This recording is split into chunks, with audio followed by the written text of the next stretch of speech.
You. Are you alive? When I returned home for the first time in a year, there was my 5-year-old niece sleeping in the garden on a cardboard. I was puzzled by this strange sight.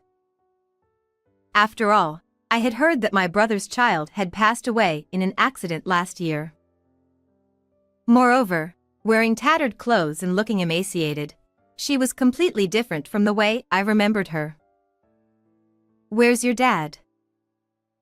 Daddy went somewhere with a new mommy. My niece looked up at me with a frightened, mournful expression. Anyway, I can't let this child stay here. I immediately took my niece and left my parents' house. My family has been running a food manufacturing business since my grandfather's generation.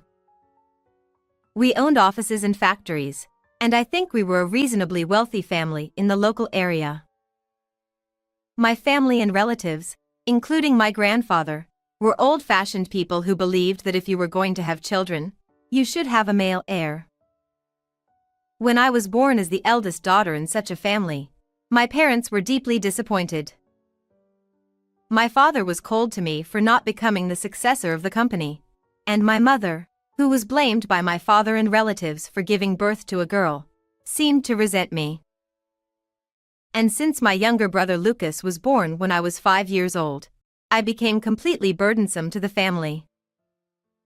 I was raised differently from my brother in everything from daily meals, clothes, lessons, and the school I attended. Spoiled by my parents and cherished by relatives, my brother grew up to be exactly like my father. He looked down on me and behaved like a prince at home, and my parents let him do as he pleased without reproach. I became completely fed up with such a family, so after graduating from high school, I went to a university far from home. Even when I studied abroad and got a job offer from an overseas apparel firm, the only words I got from my parents were "do as you like." Since then, I have remained estranged from my family. I received news of my mother's sudden death when I was 29 years old. When I returned home temporarily to attend the funeral, I met that child for the first time.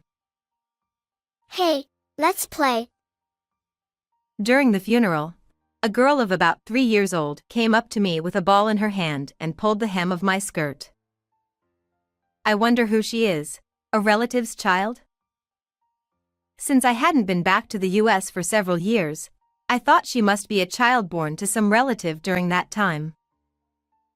Sure, let's play. What's your name? I squatted down to her eye level, and the girl replied with a smile. I'm Gabriel. I remember how adorable she looked just bouncing with joy when I rolled the ball for her. While we were playing in the yard for a while, my brother Lucas, who seemed to have come to smoke, approached us with a dubious look. Hey, big sis. Everyone else is still working, you know. What are you slacking off here for? Oh, Dad. I was taken aback by Gabriel's words. Ignoring me, Lucas bluntly said, Everyone's busy, so go back to your room. And chased Gabriel into a nearby room. Wait. What? Who's her father? Whose child is she? It's none of your business.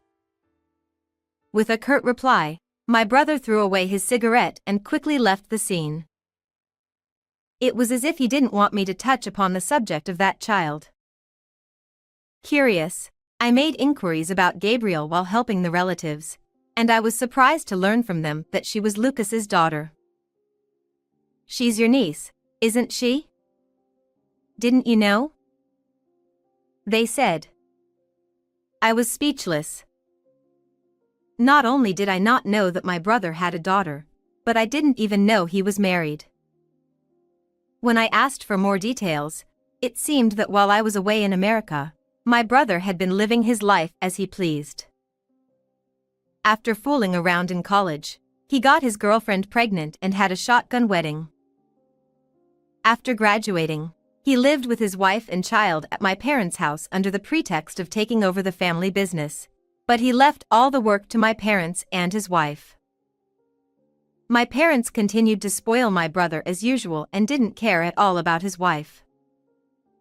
The wife, who was treated like a servant and helped with the family business for free, finally couldn't stand it anymore and divorced him, leaving their daughter Gabriel behind, and disappeared without a trace earlier this year. The relatives criticized the former wife, saying, "Leaving behind a 3-year-old daughter like that is outrageous." But I couldn't bring myself to blame her. If you've grown up normally, you wouldn't be able to endure living with parents who favored their eldest son and a brother who acted like a king, even for a few days. Did my father and brother not inform me about the marriage or the niece because they didn't want to consider me a relative? It doesn't matter anymore. A year later, just after the first anniversary of my mother's death, my father followed her into the afterlife. Dealing with the funeral stuff seems like a hassle, so big sis, you do it. You're the eldest daughter.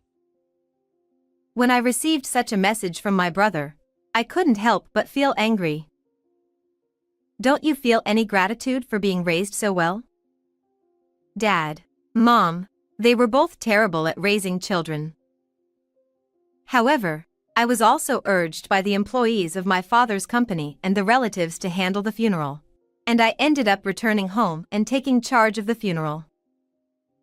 It was a few days that I was not looking forward to, but I had one thing to look forward to. Can I see Gabriel again? Is it because I'm the closest relative after my brother among the blood relatives? Since the first time we met, I had been curious about Gabriel for various reasons. However, during the funeral, I couldn't find my niece anywhere. Instead, standing next to my brother was a young woman I hadn't seen before. Casually inquiring, the woman introduced herself as my brother's new wife. I apologize for the late introduction. I'm Lucas's sister. By the way, where is Gabriel today? Upon asking, she looked sad and bowed her head. The new wife said, "Our daughter passed away in an accident 6 months ago." Furthermore, she continued, her injuries were severe, so we kept the funeral as private as possible. I had just become part of our new family. I was so shocked that I froze on the spot. The sense of loss at that moment was perhaps even greater than losing my parents. That child is no longer here. Once again, I wasn't informed of anything. However, without time to dwell on the sadness, as soon as the funeral was over, those around me immediately urged discussions about inheritance. You should handle the procedures since they're bothersome. Oh, but all the assets belong to me. Don't hold it against me. It's in Dad's will. My brother said this triumphantly, but I didn't care. It was easy to imagine that everything would be left to the eldest son, as stated in the will. I just wanted to sever ties with this family as soon as possible, as I didn't care about anything else. With that in mind, I left all the administrative tasks to the notary public and lawyers I knew. As a result, my brother ended up inheriting the family's land, house, and business. I handed over my niece's condolence money to the new wife and then left America as if fleeing. Then, one day, a year later, something happened. I was ordered to go on a business trip to an American design company affiliated with my workplace. I might as well take a trip while I'm at it. There are places I want to visit. I took a few days off after returning from the business trip, as the world was in the midst of the summer vacation season. Watching families going home for the holidays, I felt like visiting the gravesite. I want to see that child. I remembered Gabriel, who had spoken to me 2 years ago. Why did I feel so nostalgic for my niece, whom I had only played with once. It's truly mysterious. Before I knew it, I found myself heading towards the graves where my parents slept. And as I offered flowers and cleaned the gravestone, something caught my attention. Why isn't Gabriel's name on the gravestone? Feeling strange, I immediately decided to visit my parents' house. However, when I rang the doorbell, no one came out, as if they were not at home. At a loss, I stood there for a while, and then I heard a noise coming from the back of the house. Is someone in the garden? Timidly, I walked towards the source of the sound. Huh? The moment I saw the bizarre sight spread out there, I couldn't move for a while. In a place not visible from the street, there were countless old cardboard boxes piled up haphazardly. In the center, there was the figure of a girl lying down, curled up small. As I stood dumbfounded, she noticed my presence too. She got up clumsily and said in a thin voice, Who are you? I used to live in this house. And you? Covered in garbage, skinny, and wearing tattered clothes, the girl was honestly a little eerie. However, with the next words she uttered, that feeling vanished instantly. I'm Gabriel. The girl said the name of my niece, whom I had longed to see. Is it true? You're alive. As I inadvertently grabbed Gabriel's shoulder and said so, she trembled and showed a frightened expression. Oh, sorry for surprising you. I'm your father's older sister. Don't you remember? We played with a ball before. I'm sorry. I don't remember.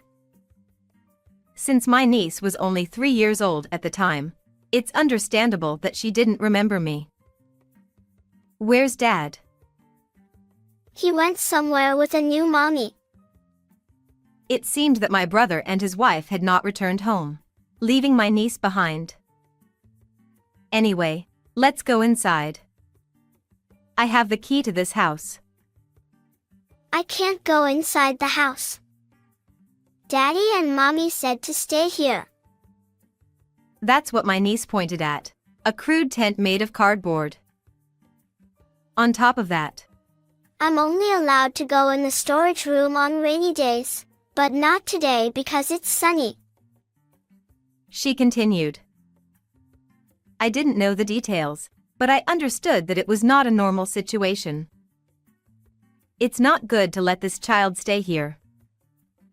Intuitively thinking so, I picked up my niece and ran away without thinking about the consequences. From there, I took Gabriel to the weekly apartment I was renting while staying in America.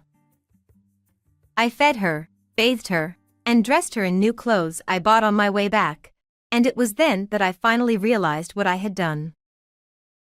I took the child without permission from the guardian. I might be reported. As I thought about such things, Gabriel began to cry.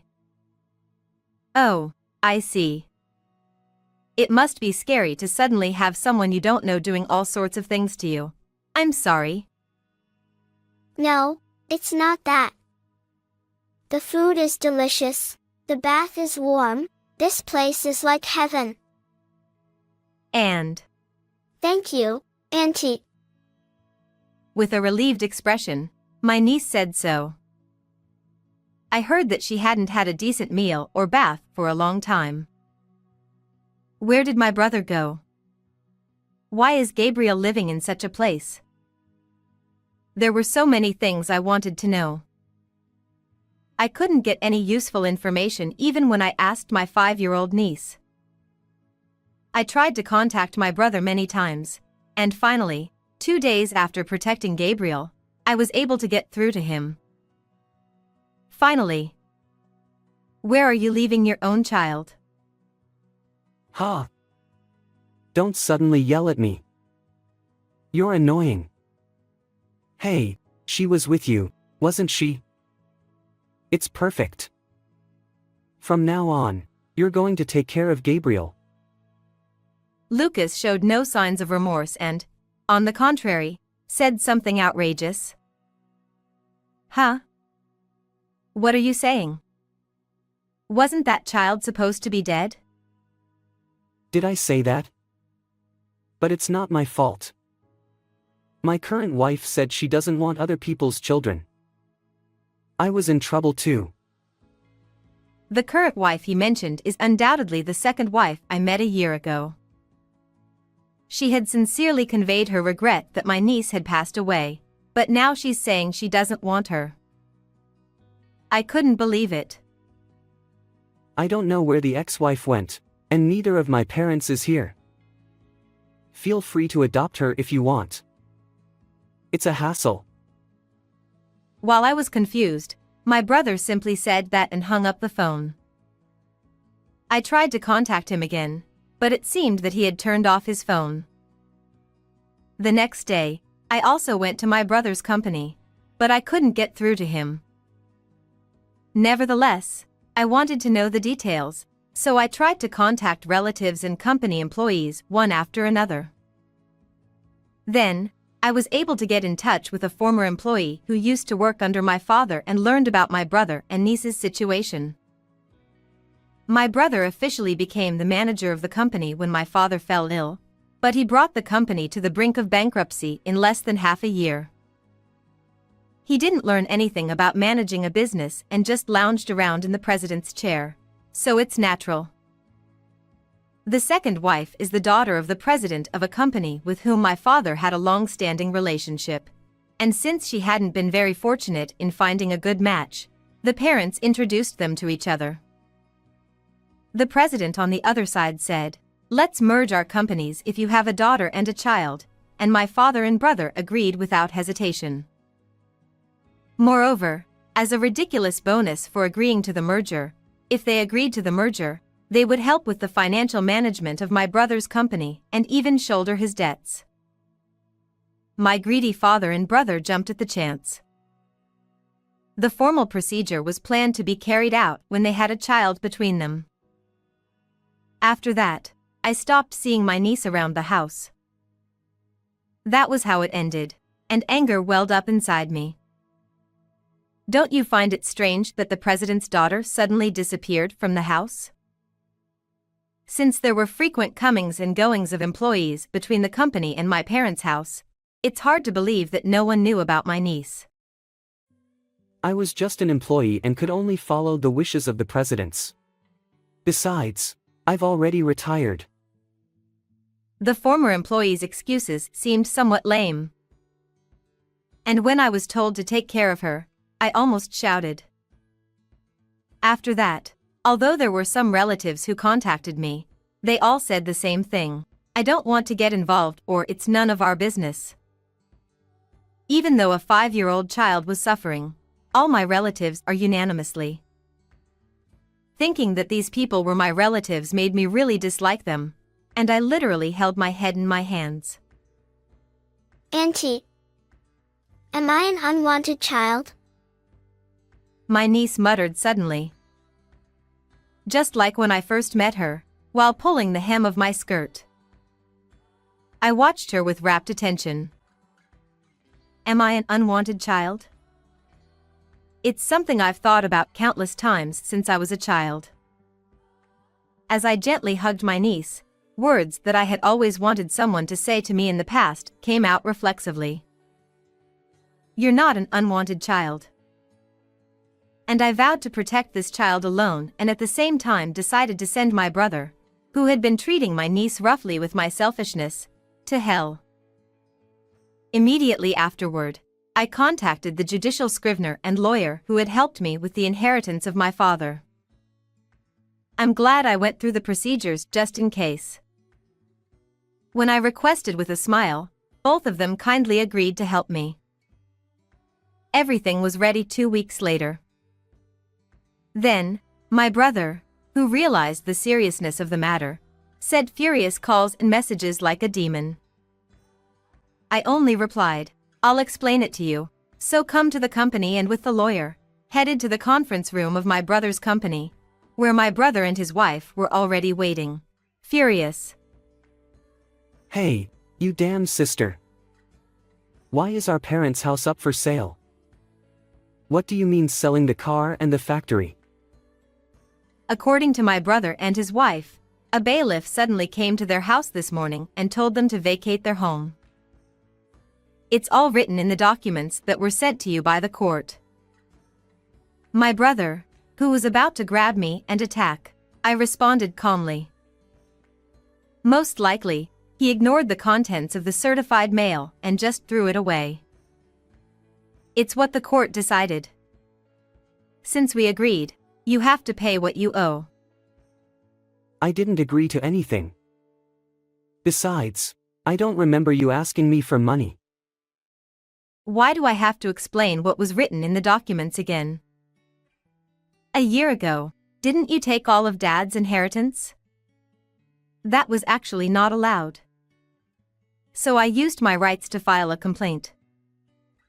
Yes, a year ago, when I went through the inheritance procedures, I also filed a complaint called an infringement of the reserved portion. A right to demand fair distribution against a will that unfairly distributes inheritance to specific individuals. At that time, I had intended to abandon all the inheritance because I wanted to sever ties with my family. However, the judicial scrivener explained this right to me and said, "Stop panicking, because they'll always protect you when something happens." He said.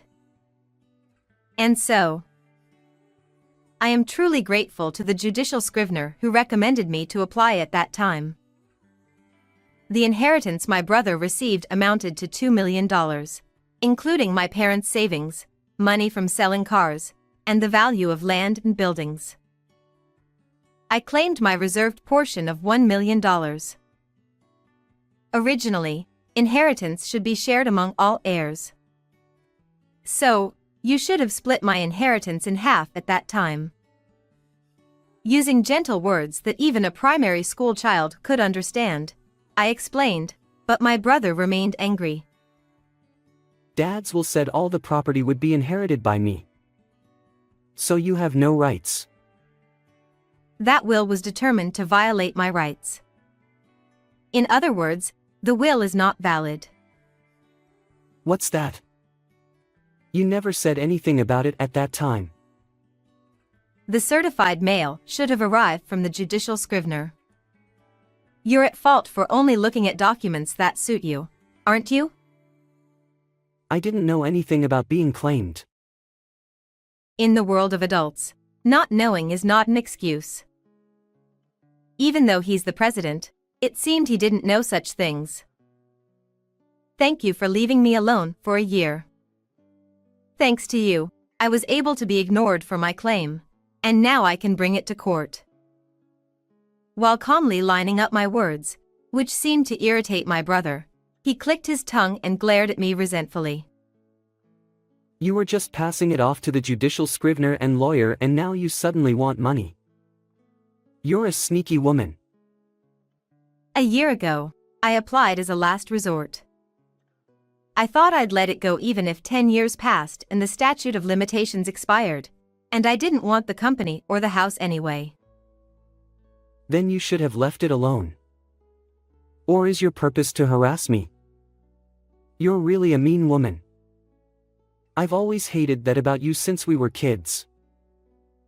I don't mind if you hate me. The circumstances have changed. I won't let you have your way anymore. As sparks flew in the heated argument, the lawyer cleared his throat as if to interrupt. Regarding this matter, since the defendant did not appear in court in response to the summons, the plaintiff's claims have been fully recognized. He calmly stated only the facts. If my brother had attended the trial properly, perhaps he wouldn't have had to pay according to our terms. He probably couldn't afford such a large sum as $1 million. I knew that my brother and his wife were relying on the inheritance left by our parents and the assets of the second wife's family, and I also knew that they had been squandering their money without doing any proper work. The assessed value of the family's land and house at the time was around $300,000. Right? The rest will be paid in installments. Do you think you'll win with that? My brother suddenly sneered and pulled his wife close before speaking. If we have a child together, our company will merge with her family's. Then it'll be easy to come up with $1 million. We're still young, and we can have a child right away. He added, and they both laughed triumphantly. What about the child? What will happen to Gabriel? I didn't expect a reasonable answer, but I asked anyway. I don't want a child conceived with a stranger. Besides, as a woman, she won't be an heir, and I have no obligation to raise her. The first to respond was the second wife. Her expression was filled with malice, completely different from what I saw at the funeral. I felt a little scared of her duality. If a legitimate heir is born between us, we don't need her. If you don't take her, she'll just go to an institution. This was the reaction I expected. I said, "Is that so?" with apparent disinterest, then took out my phone. By the way, your father seems really angry about my niece. Is everything okay? I said to the second wife, pointing my phone at her, showing the furious face of a man. The two of them, upon seeing the image, visibly changed their expressions. And for good reason, because the man in the image was the second wife's father.